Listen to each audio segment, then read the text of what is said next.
कीर्ति ने निशा का चेहरा उतरा हुआ देखा और समझ गई कि अब फिर निशा कुछ दिनों तक यूं ही गुमसुम रहने वाली है। ऐसा अक्सर होता है। कीर्ति और निशा दोनों का मेडिकल कॉलेज में दाखिला एक ही दिन हुआ था और संयोग से हॉस्टल में भी दोनों को एक ही कमरा मिला। धीरे धीरे दोनों के बीच अच्छी दोस्ती हो गई। कीर्ति बरेली से आई थी और निशा गोरखपुर से। कीर्ति के पिता बैंक में अधिकारी थे और निशा के पिता महाविद्यालय में प्राचार्य थे। गंभीर स्वभाव की कीर्ति को निशा का हंसमुख और सबकी मदद करने वाला स्वभाव बहुत अच्छा लगा था। लेकिन कीर्ति को निशा की एक ही बात समझ में नहीं आती थी कि वह कभी कभी एकदम उदास हो जाती और 2-3 दिन तक किसी से ज़्यादा बात नहीं करती थी। आज रक्षाबंधन की छुट्टी थी। कुछ लड़कियां घर गई थी और बाकी हॉस्टल में ही थी क्योंकि टर्मिनल परीक्षाएं सिर पर थी। कीर्ति ने निश्चय किया कि आज वह निशा से ज़रूर पूछेगी। हॉस्टल में घर की याद तो सभी को आती है, पर इतनी उदासी। नाश्ता करने के बाद कीर्ति ने निशा से कहा, चल यार, बड़ी बोरियत हो रही है, घर की भी याद बहुत आ रही है। वहाँ तो सब त्योहार मना रहे होंगे और यहाँ हमें पता नहीं कि उन्हें हमारी राखी भी मिली होगी या नहीं। निशा ने भी प्रतिवाद नहीं किया। दोनों ऑटो से पार्क पहुंची। वहाँ का माहौल बहुत खुशनुमा था। कई परिवार त्योहार मनाने के बाद शायद पिकनिक मनाने वहाँ पहुँचे थे। दोनों एक कोने में नीम के पेड़ के नीचे खाली बेंच पर बैठ गई। निशा चुपचाप खेलते हुए बच्चों को देख रही थी। कीर्ति ने पूछा, निशा, अब हम और तुम अच्छे दोस्त बन गए हैं। मुझे अपनी बहन जैसी ही समझो। मैंने कई बार नोट किया कि तुम कभी कभी बहुत ज़्यादा उदास हो जाती हो। आखिर बात क्या है? निशा बोली, कुछ खास बात नहीं, बस घर की याद आ रही थी। आज हल्के बादलों ने काली घटाओं का रूप ले लिया था और जब भी ऐसा माहौल बनता है तो मुझ पर बहुत उदासी छा जाती है। इसके पीछे ऐसी क्या बात है? कीर्ति ने पूछा। बस मेरे घर की कहानी बहुत ही अनोखी और उदास है, निशा कहने लगी। सुनोगी तुम? कीर्ति बोली, तुम सुनाओगी तो ज़रूर सुनूंगी। हम 4 बहनें हैं। हमारा कोई भाई नहीं था। बड़ी दीदी रेखा स्कूल में टीचर है, दूसरी सुमेधा जो LIC में काम कर रही है, तीसरी मैं और सबसे छोटी बल्ली। माँ और पापा को बेटे की बहुत इच्छा थी, इसलिए हम एक के बाद एक 4 बहनें हो गई। माँ व पापा को बेटे की चाहत के अलावा दादी को पोते को खिलाने की इच्छा हरदम सताती रहती थी। रक्षाबंधन आने वाला होता, उसके कई दिन पहले से ही घर में एक अजीब सी उदासी पसर जाती थी। अपने मामा, चाचा और बुआ के बेटों को हम बहनें पहले ही राखियां भेज देती थी। माँ ऐसे में बहुत असहाय हो जाती, जो हमसे देखा नहीं जाता था, पर दादी की कुड़न उनके व्यंग बाणों से बाहर निकलती। पापा तो स्कूल से आकर ट्यूशन के बच्चों में घिरे रहते। पढ़ाई लिखाई के इसी माहौल में हम लोग पढ़ने में अच्छे निकले। एक बार राखी के दिन हमेशा की तरह पापा ने सुबह दरवाज़ा खोला और एकाएक उनके मुंह से चीख निकल गई। मम्मी भी किचन को छोड़कर बाहर की ओर दौड़ी और वहाँ का नज़ारा देखकर वो भी हैरान रह गई। दरवाजे के पास एक छोटा सा बच्चा लेटा हुआ हाथ पैर मार रहा था। अरे, यह कहाँ से आया? पापा बोले, शायद कोई रख गया है। मम्मी अभी भी हैरान थी। इतनी देर में दादी और हम सब भी वहाँ पहुँच गए। थोड़ी ही देर में यह बात जंगल में आग की तरह पूरे मोहल्ले में फैल गई कि गुप्ता जी के दरवाजे पर कोई बच्चा रख गया है। बारिश के बावजूद बहुत से लोग इकट्ठा हो गए। इसे अनाथ आश्रम में दे दो, भीड़ से आवाज़ आई। अरे, थोड़ी देर इंतज़ार करना चाहिए, शायद कोई इसे लेने आ जाए, नीरा आंटी बोली। किसी ने कहा पुलिस में रिपोर्ट करनी चाहिए। धीरे धीरे सब लोग जाने लगे। त्योहार भी मनाना था।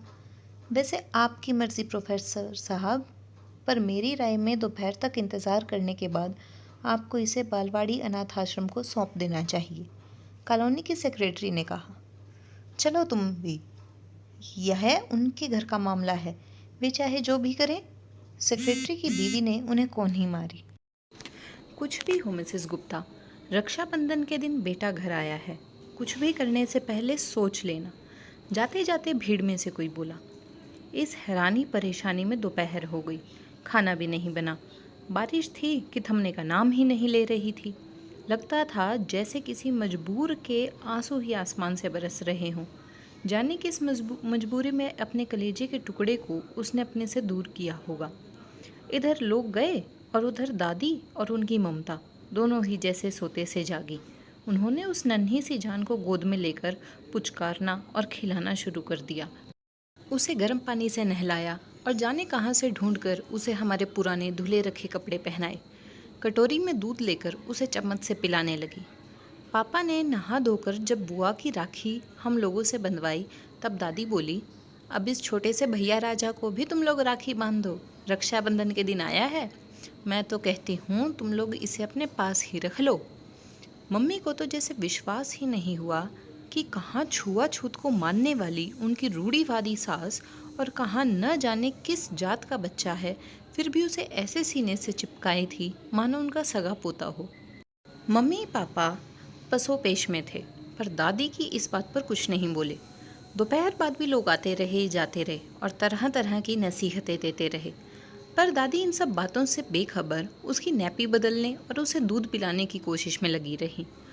अगली सुबह सब चिंतित थे कि क्या होगा, पर मम्मी के चेहरे पर दृढ़ निश्चय था। मैं अनाथ आश्रम में जाकर बात करता हूँ। पापा के यह कहते ही मम्मी बोल उठी, नहीं, नन्हा यहीं रहेगा। पापा ने भी प्रतिवाद नहीं किया और दादी तो खुश थी ही। बस उसी दिन से भैया हमारी ज़िंदगी और घर में आ गया। मैं भैया के प्रति शुरू से ही बहुत तटस्थ थी, जबकि दोनों बड़ी बहनें थोड़ी नाखुश थी। उनकी बात भी कुछ हद तक सही थी।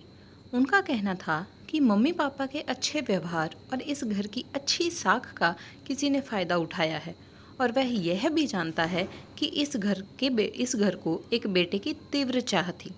खैर, उस गोल मटोल और सुंदर सी जान ने धीरे धीरे सबको अपना बना लिया। माँ और दादी जतन से उसे पालने लगी। वह बड़ा तो हो रहा था, पर साल भर का हो जाने पर भी जब उसने चलना तो दूर, बैठना और गर्दन उठाना भी नहीं सीखा, तब सबको चिंता हुई। फिर उसे बच्चों के डॉक्टर को दिखाया गया।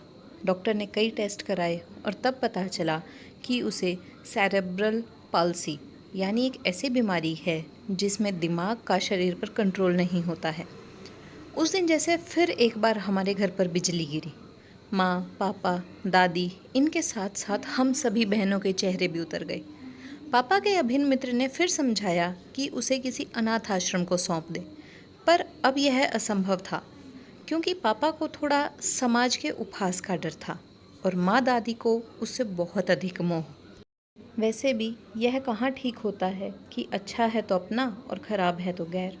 इसलिए भैया घर में ही है। अब करीब 6 साल का हो गया है, पर लेटा ही रहता है। माँ को उसका सब काम बिस्तर पर ही करना पड़ता है। दादी तो अब रही नहीं, कुछ समय पहले ही उनका देहांत हुआ। माँ कभी कभी बहुत उदास हो जाती है। कहाँ तो भैया के आने से उन्हें आशा बंध ही थी कि शायद बुढ़ापे में बेटा सेवा करेगा, पर अब तो जब तक जीवन है उन्हें ही भैया की सेवा करनी है। निशा फपक फपक कर रो पड़ी। कीर्ति की आंखें भी नम थी। थोड़ी देर खामोशी रही, फिर कीर्ति ने उसे ढांढस बंधाया। इसलिए मैं डॉक्टर बनकर ऐसे बच्चों के लिए कुछ करना चाहती हूँ, पर सच कहूँ तो भैया का आगमन हमारे घर में ना हुआ होता तो आज मेरे माँ बाप ज़्यादा सुखी होते। जीवन की संध्या समाज सेवा में बिताते, पर बेटे के मोह ने उनसे वह सुख भी छीन लिया। कीर्ति चुपचाप उसकी बातें सुनती रही, फिर उदास कदमों से दोनों हॉस्टल की ओर चल पड़ी। कैसी लगी आपको हमारी कहानी? अगर अच्छी लगी तो चैनल को सब्सक्राइब, वीडियो को लाइक और शेयर करना ना भूलें।